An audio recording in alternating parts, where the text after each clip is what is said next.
Okay. Hi, welcome to Political Perspectives. I'm your host, Kari Lerner, chair of the Democratic Party of Lee County. Today, I'm here at a meeting of Pine Island ROAR, which stands for Resist, Organize, Agitate, and Rise Up. And ROAR has actually been a wonderful partner with, as an activist group, has been a wonderful partner with the Democratic Party of Lee County in helping us get out the word to voters about things like the fact that your vote by mail enrollment has expired. You need to re-enroll. Talking about elections, talking about issues and petitions. But today, I want to talk a little bit about Hurricane Ian and resilience, because many of you may know that Hurricane Ian did a terrible damage to many parts of Pine Island in Mattaschay. And Kathy Chumley here is a resident of Pine Island, and she is one of the facilitators of ROAR. And Kathy, I'd like you to take a minute to talk about your experience, what you felt about the evacuation process. Were you notified in time? What about the follow-up? Did you have difficulties with your insurance? And how was FEMA to work with? As far as the evacuation response, it was not enough and not in time. A number of people were still here on the island when the storm hit, who normally would not have been if the county had informed them in a timely manner that the storm was imminent. Personally, I was in a better position than a lot of people. My house was damaged, but only to the tune of several tens of thousands of dollars. And I'm lucky enough that my insurance actually paid, but I had to pay out of pocket up front in order to get my insurance to pay. And a lot of people are not in that position. I know numerous people who lost their houses and are now no longer Florida residents. And these are not people who were uninsured.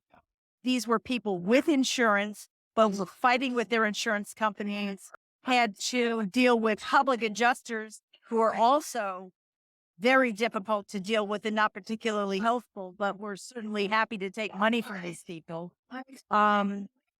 There are a number of properties here on Pine Island, particularly in St. James City and Matlacha, that are still in the same position that they were almost immediately after the storm, because they are still fighting with insurance companies.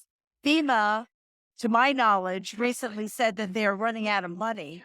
So there is no more money for people to rebuild their houses. So their entire lives have been decimated. That's my experience. That was your experience. I did speak to a couple who lives in St. James City. Many of you may or may not know, St. James City was the hardest hit on Pine Island. They had upwards of a 7-foot surge there. And if you have a house that's not on stilts, that means your house is underwater. Yeah. And I spoke to a couple who that was the situation in outfront property. Their home is underwater. And the flood insurance people refused to pay for her ceiling falling down because they said it was due to wind. And her regular insurance company refused to pay because they said the ceiling came down because of the flood.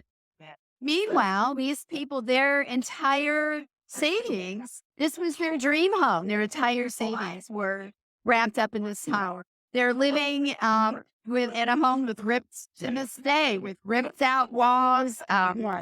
It is a very difficult situation. Most of the area has been able to recover, but we still have these hardest hit areas where people are still in need. And also, I want to tag off on Ian recovery. There is legislation at the federal level that was promised to residents who were hit so hard by the storm to declare Ian a disaster for purposes of tax relief. Right. This is not FEMA giving them money. This is people being able to write off on their taxes what they had to pay out of pocket. Even people who got insurance like you did, the out-of-pocket expenses in order to recover need to be able to be written off. It's called House Resolution 1331.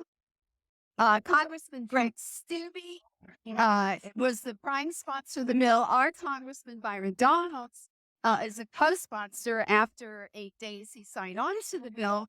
But all they did is file the bill in March 1st.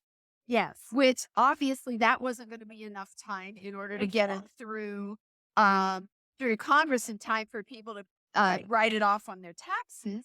So a lot of accountants advised their clients, well, let's do an extension. Well, the extension expired because extensions go into September, and the bill is still languishing in Ways and Means. It is. So the recommendation is contact your congressman. Contact Greg Stubbe. If he's your congressman, contact Byron Donalds. If he's your congressman, write letters to the editor. Absolutely. Let these people know we're paying attention. Just because you filed the bill, that's not enough. The job of your congressman is not just to file legislation, but to see it through. You need to, we need our representation to go to this committee, go to the chair of Ways and Means. The Republicans are in the majority, so they have control.